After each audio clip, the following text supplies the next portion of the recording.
La technologie, la science. De nos jours, on leur doit tout. Communiquer avec nos amis à l'autre bout du monde, changer de pays en quelques heures de vol, soigner des maladies autrefois incurables. Le futur, c'est maintenant, et il nous offre des choses incroyables. Mais tout ce progrès nous guide-t-il vraiment vers un monde meilleur?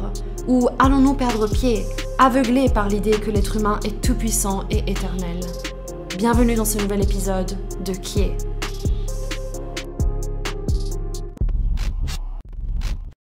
Salut tout le monde et bienvenue pour ce nouvel épisode de Qui est, cette série où on analyse des personnes un peu controversées, un peu complexes, et on essaye de décortiquer un petit peu de quelle façon ils influencent notre société. Et aujourd'hui, on va parler de Elon Musk. Alors je pense que à ce stade, tout le monde connaît Elon Musk. Vous avez sans doute entendu parler de ses voitures Tesla, de SpaceX, son entreprise. Et j'ai l'impression que cet homme génère deux types de réactions très distinctes.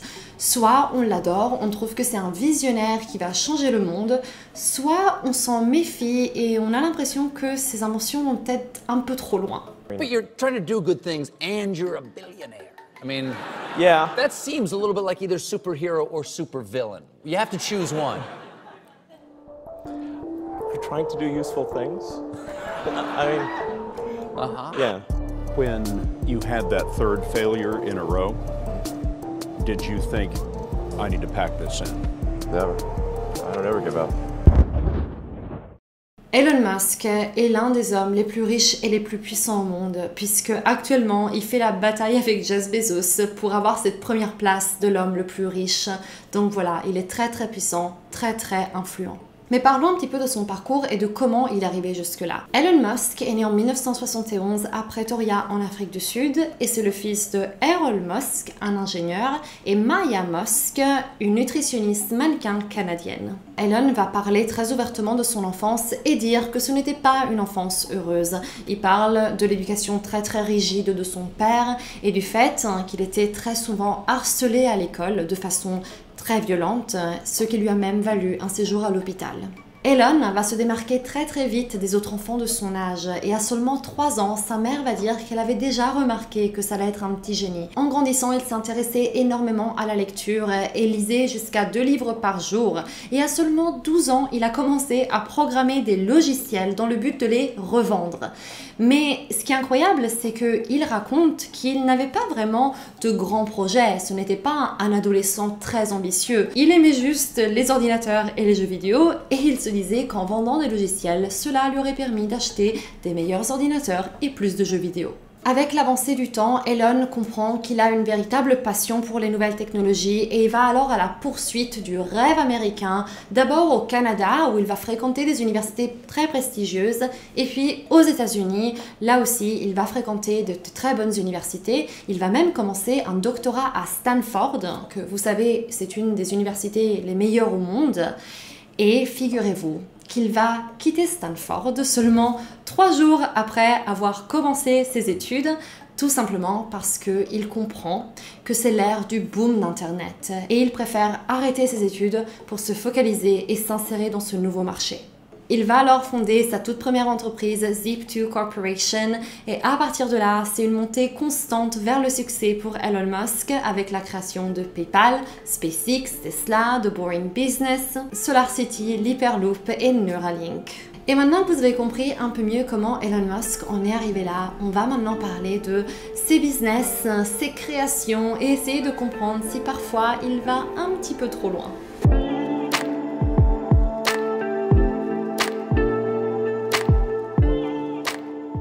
Ce qui est super fascinant chez Elon Musk, c'est qu'il est un petit peu entouré de cette aura futuriste.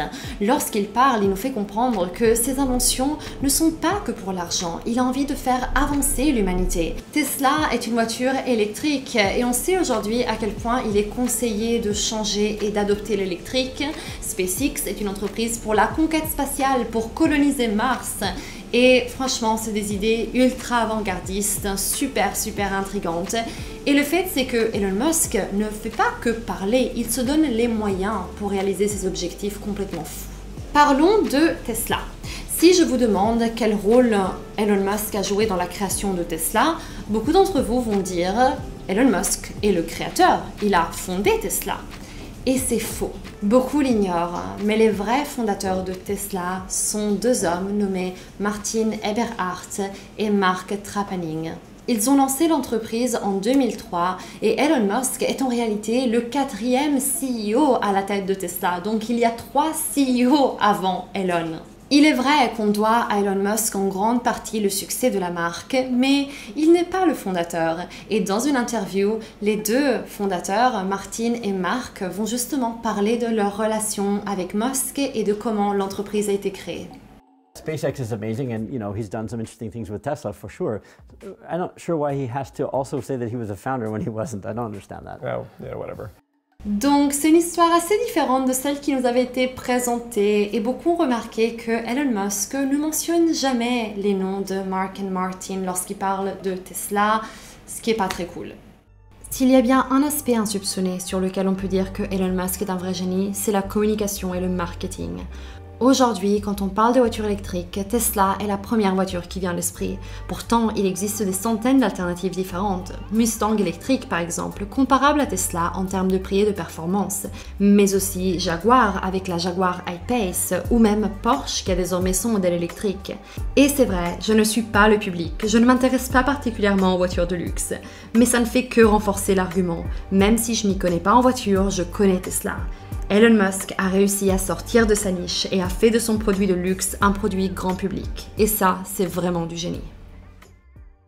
Que ce soit très clair, je reconnais parfaitement le génie de Elon Musk en tant qu'ingénieur. Je pense juste que sa stratégie marketing et sa présence sur les réseaux sociaux viennent vraiment compléter à merveille cette formule magique.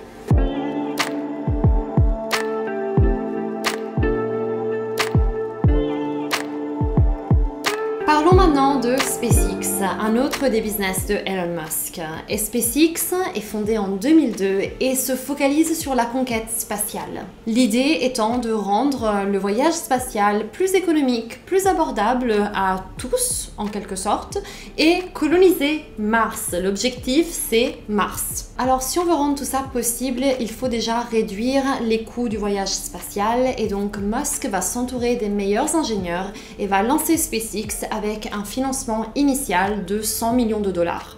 Il va conceptualiser sa première fusée, la Falcon 1, et le premier lancement sera malheureusement un échec. Et les échecs vont continuer puisque ce n'est qu'au 4e lancement qu'il va réussir à placer un satellite en orbite. Et donc c'est un véritable succès pour l'entreprise. C'est la première entreprise privée qui parvient à réaliser un tel exploit. SpaceX va alors signer un contrat avec la NASA pour 1,6 milliard de dollars, mais le véritable succès de SpaceX sera lorsqu'ils vont construire le Falcon 9, la première fusée réutilisable. Et donc ça c'est vraiment incroyable puisque avant la Falcon 9, il n'y avait pas de fusée réutilisable.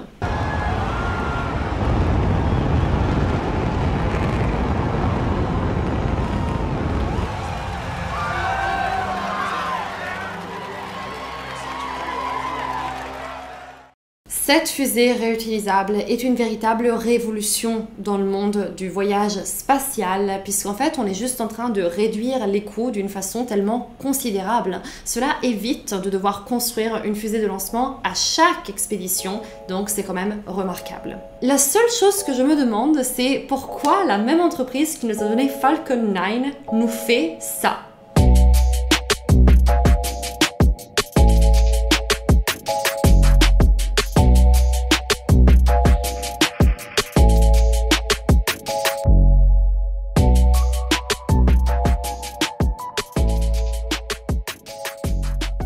Alors, est-ce que ces images sont super cool? Oui. Est-ce que le clip sur YouTube avec la chanson Starman de David Bowie me donne des frissons? Absolument. Je me demande juste si c'était nécessaire en fait. Puisqu'on sait que les débris qui orbitent notre planète sont un véritable problème, puisque ce sont des déchets causés par des expéditions spatiales dont on ne sait pas se débarrasser par la suite. Et en ce moment, même s'il est très difficile de l'imaginer, l'espace est pollué. La dimension de ces débris peut aller de quelques fractions de millimètres jusqu'à la taille d'un bus entier. Donc c'est un problème.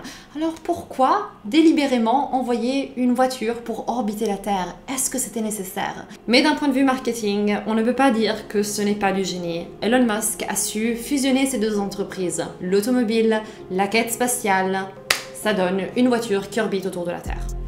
Personnellement, je trouve que le débat de la quête spatiale et la colonisation de Mars est un débat très complexe, puisque je comprends l'attrait d'élargir nos horizons, et soyons honnêtes, on a découvert les merveilles de notre planète grâce à des hommes et des femmes qui se sont lancés à l'aventure à des époques où on les prenait pour des fous, à une époque où on croyait que la Terre était plate et que rien de bon se cachait de l'autre côté de l'océan.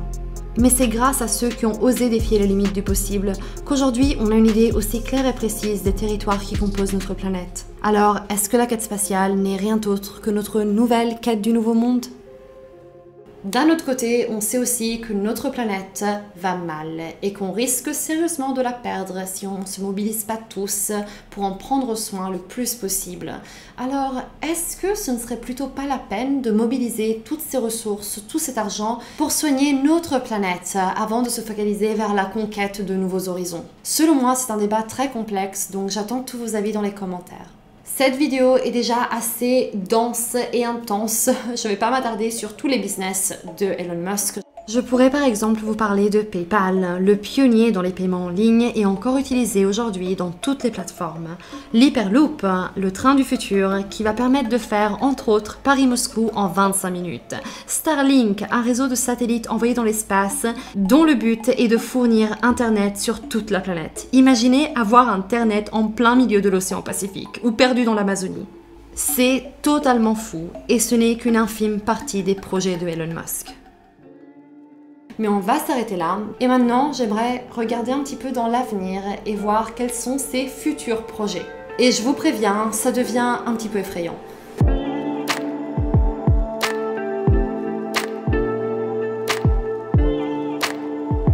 Maintenant, on va parler de Neuralink.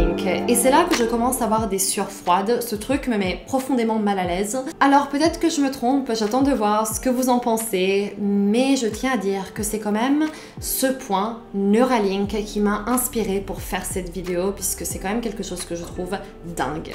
Alors Neuralink, c'est quoi? Eh bien c'est un petit implant de la taille d'une pièce de monnaie qui serait implanté dans le crâne pour les personnes atteintes de problèmes au cerveau ou des problèmes moteurs comme la colonne vertébrale par exemple. Et d'un point de vue médical, c'est absolument génial. Je pense qu'on est tous d'accord pour dire qu'il n'y a rien de mieux que de pouvoir offrir à celui qui le souhaite le fait de retrouver ses capacités. On a vu des énormes progrès ces dernières années en termes de pouvoir redonner la vue à ceux qui l'ont perdu ou l'ouïe. Donc ça vient un petit peu se positionner dans ce progrès médical et là, je pense qu'on est tous d'accord, c'est top. Elon Musk met l'accent sur le fait que l'installation d'un Neuralink sera très rapide et facile et abordable. Pas besoin d'anesthésie générale, ce sera une machine, un robot qui fera l'opération et donc en moins d'une heure, on pourra avoir un implant Neuralink. Et jusque-là, il n'y a aucun problème pour les personnes qui en ont besoin, pour les personnes qui le souhaitent. Ça a l'air d'être vraiment quelque chose d'incroyable. Là où je me perds un petit peu, c'est à ce moment-là. Another question from Twitter, will you be able to save and replay memories in the future? Yes, I think in the future you will be able to save and replay memories. Pardon?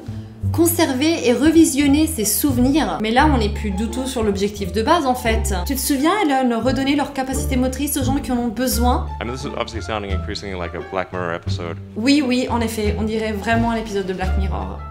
Et Elon Musk va même dire que grâce à Neuralink, l'être humain va pouvoir communiquer sans même parler en fait. On va pouvoir juste transférer nos pensées d'individu à un autre. Si quelqu'un a aussi un Neuralink, on pourra un petit peu parler à travers nos pensées.